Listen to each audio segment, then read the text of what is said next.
Iran launching a second round of retaliatory strikes on Israel just moments ago. Israeli forces taking out Iran's nuclear facilities as well as top military leaders late last night. NTD's Jason Perry has the latest.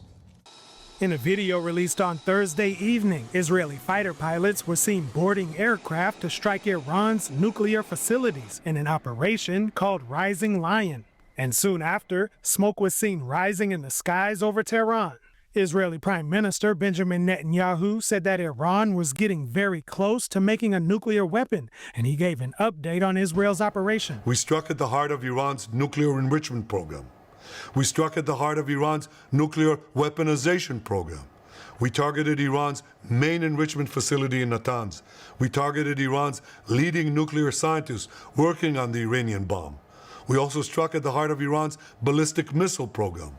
Israel released a video showing the range limitations of Iran's radar and surface-to-air missile launchers. And it showed how Israeli fighter jets were able to avoid detection and launch strikes from above. Israeli forces also reported striking the locations of senior operatives in the Iranian military leadership. One of the Iranian generals who was killed is seen in this video from 2019, calling for the annihilation of Israel and the United States. Iran's supreme leader said Friday that Israel would face severe punishment following the attacks. They should not think they struck and it's over. No, they started this and triggered a war. We will not allow them to walk away unscathed from the great crime they have committed. Iran responded by launching attack drones and a barrage of rockets at Israel. Many were intercepted, but at least one reportedly struck Tel Aviv. No injuries were immediately reported. Israel also asked people not to publish or show the locations of the hits, saying Iran monitors the footage to improve its impact capabilities. Meanwhile, the state of Israel remains on high alert as Israeli hospitals prepared underground wards in the country. An official gave this message to residents. Magen David Adom advises the entire population to follow the instructions given by the Home Front Command. Ensure that your safe rooms are clear, available, that you have food and water in there in case you have to remain there for a long time. Netanyahu said the military operation will continue for as many days as it takes to remove the threat. Jason Perry, NTD News. We've yet to hear from President Trump after the latest strikes on Iran. Earlier, the president warning that if Iran refuses to reconsider a nuclear deal with the United States, it could face even more attacks. NTD's White House correspondent Iris Tao has more. As Israel strikes Iran's nuclear programs and military targets, President Trump says he was fully aware of Israel's plans while warning Iran to make a nuclear deal before there's, quote, nothing left. Look, there's a chance of massive conflict. The Israeli strikes come after months of attempted, yet seemingly stalled nuclear negotiations between the U.S. and Iran.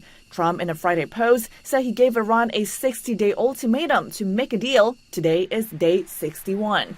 Despite the warning, Trump's still hopeful about a deal, saying after the attacks that Iran might have a second chance. Earlier this week, Trump accused Iran of using delaying tactics. I am much less confident of a deal being made. Trump met with his National Security Council in the Situation Room on Friday, and a White House official says Trump also talked to Israeli Prime Minister Benjamin Netanyahu after the attacks on the same day. This week, he vowed to keep the U.S. out of wars. I've kept us out of wars. We defeated ISIS completely, 100%. I believe in peace through strength. We're the greatest military in the world.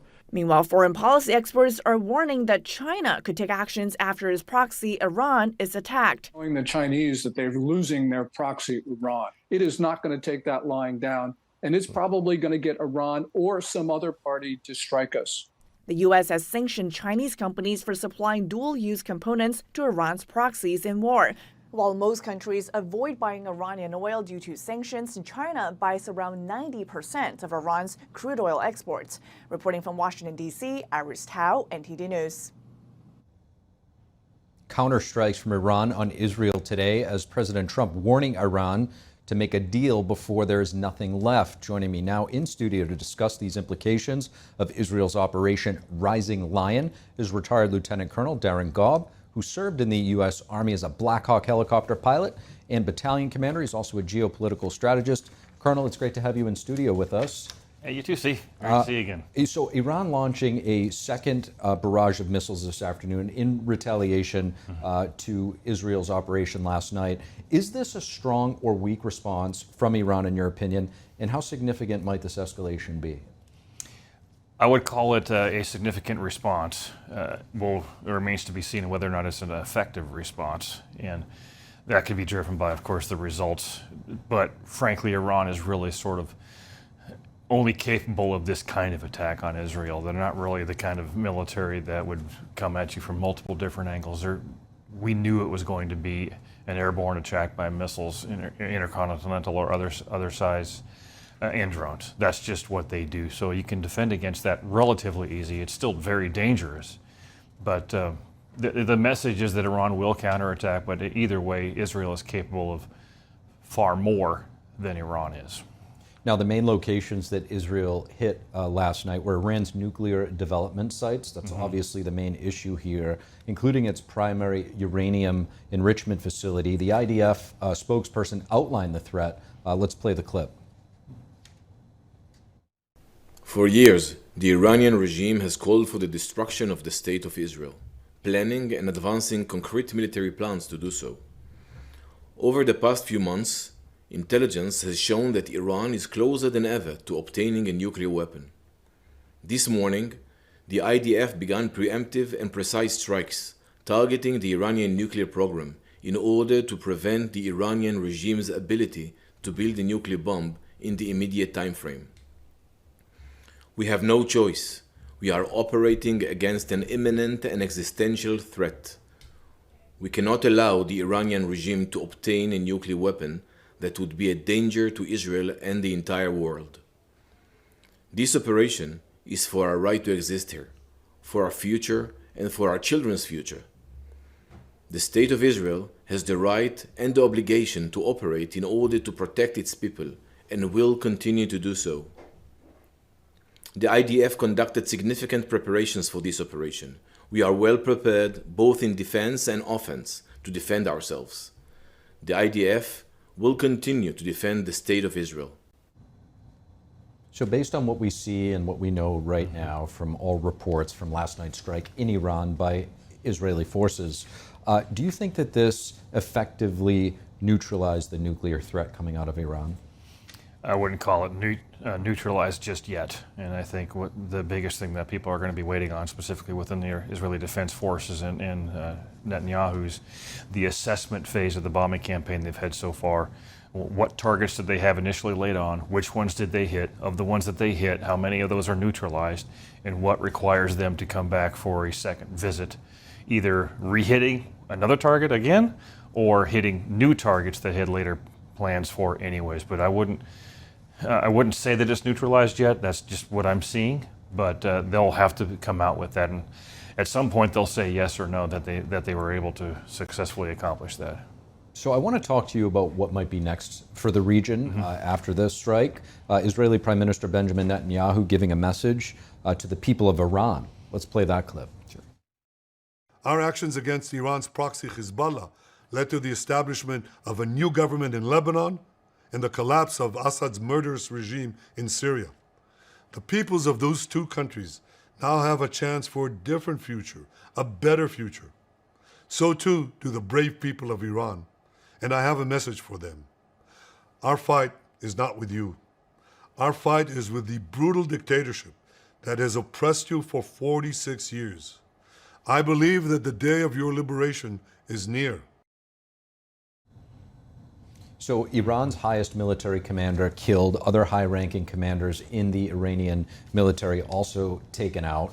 How much does this ultimately cripple Iran? And it sounds like the Prime Minister of Israel there is hinting at regime change. Absolutely. And I think Iran's been close to that for quite a while now, and it's a simple question of when will the Iranian people, should they choose to, rise up and throw off their dictators in whatever manner they do that, because that opportunity is being provided for them. And they may take it, because Iran, prior to 1979, was a wonderful country. I mean, in many ways, it looked sort of European.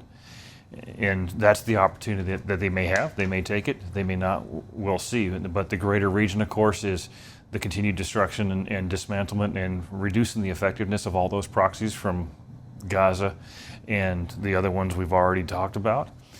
And the next thing being, now how does this affect the more global picture of the relationships, as has already been discussed briefly on between Iran and China, and frankly Iran and Russia, because that's important too. This could have the chance for regime change not only in Iran, but the relationships among those nations that has developed over years too. The Chinese Communist Party being one of them. Chinese Communist Party being one of them, and by the way, Iran was an exporter of weapons and specifically drones that kept many parts of the war going between Russia and Ukraine. All that is affected. Absolutely. Trump saying today that he gave Iran a 60-day warning. Today is day 61, 1 day past his deadline for the Iranian regime. And also that the negotiators were not agreeing to the deal with the United States. Those ones have been killed, many of them. In your assessment, how much involvement did the U.S. have in this, and was Israel acting unilaterally? Well, I'd say there's a mix of answers to that question. The first one being that I've always advocated for the fact that Israel needs to lead this, because they're the ones that have the actual threat, existential threat against their nation leveled against them by Iran. We know, though, that we are right next to Israel when it comes to how much Israel hates the two of us. And that threat exists also. I think that's going to be one of the focus areas, is going to be rebuilding or showing that strength relationship. But right now, I'd say what the military is doing would be intelligence support, targeting support, maybe some logistics. And of course, we're a primary supplier that as Israel buys things like the Arrow missile systems and all that is being employed right now. No doubt we're in the background in a heavy way. I want to talk to you about the sophisticated nature of this attack. This operation took years of planning, surveillance, infiltration. They even built an entire drone facility within the borders of Iran. In that respect, it's similar to, I don't know what you would compare it to. Are we seeing a shift in the way warfare tactics operate? And how was Israel ultimately able to pull this off? We are seeing a shift in the way warfare is going forward. And this is actually a shift that I wrote about 15 years ago after already completing 5 years of training and research on this exact topic. And so the future of warfare is not only unmanned by drones, both land, sea, and air. It's cheap, off the shelf in many cases, lethal. And the best example I can give you is when you expend a $175,000 missile or drone system and sink a multi-million-dollar ship or blow up a multi-million-dollar bomber in Russia. That's really the future of Russia, or of warfare. And what you're doing is leveling the field a little bit more between the non-industrial nations and those of us who have the capacity to maybe spend a whole lot more money than we should. We need to adjust to this, because the other message is sneaking drones into nations and using those to attack critical infrastructure. That should concern the American mainland and Homeland Security a lot. Now, on a slightly lighter but perhaps timely note, you're going to be joining us here tomorrow night while the nation celebrates the U.S. Army's 250th anniversary parade. I want to play a clip from President Trump anticipating those events. Sure. I hope the weather's okay, but actually if it's not, that brings you good luck. And that's okay too. It doesn't matter. It doesn't affect the tanks at all. It doesn't affect the soldiers. They're used to it. They're tough. So the weather might not be great. You were a soldier. Yeah. What are you anticipating? Well, I will say that I pretty much marched this route in 1993, and if it rains, it doesn't matter how tough you are. It's still not all that fun. But it can be done. I'm looking forward to seeing the array of helicopters and ground equipment, but also the examples of uniforms and different things throughout America's Army history. And I think the message is going to be awesome, because what it really tells us all is that there's a 250-year history for one nation under one constitution, which is the only example of its kind in history, and the Army is just a reflection of that history of an entire nation. Retired Army Colonel Darin Gaub, looking forward to having you here tomorrow to break it all down and enjoy the sights of the U.S. Army's 250th birthday. Me too, Steve. Can't wait. Thank you. An update on the unrest in Southern California. United States military commander saying about 200 Marines have now been deployed to Los Angeles. They've been ordered to protect federal property and personnel. NTD's David Lamb reports. As more protests are expected this weekend, the military says 2 companies of Marines have mobilized into Los Angeles, a rare move after days of protests over immigration raids. In a virtual press conference, Major General Scott Sherman, who oversees 4,700 National Guard troops in L.A., said approximately 200 Marines were deployed at the Wilshire Federal Building in L.A. Thursday night. I would say a handful are protecting installations, federal property, federal assets, which is one mission. Then the rest have been missions that we've actually received missions from federal law enforcement. Sherman said the troops are trained in de-escalation techniques and are there to protect law enforcement and hold off crowds as responders perform their federal law enforcement duties. All military members are mobilized with their assigned weapon. They have standard crowd control gear, which includes a helmet, their face shield, the shield, baton, and gas mask. And updates on the legal battle over National Guard troops in California. On Thursday, federal judge Charles Breyer ruled that President Trump's deployment of National Guard members is illegal, and he directed the president to return control of the troops to California. But the Court of Appeals has blocked that judge's order temporarily and said it would hold a hearing on this matter this coming Tuesday. David Lamb, NTD News, California. Thank you for watching the Capitol Report. If you want to see our full broadcast, check us out at epochtv.com.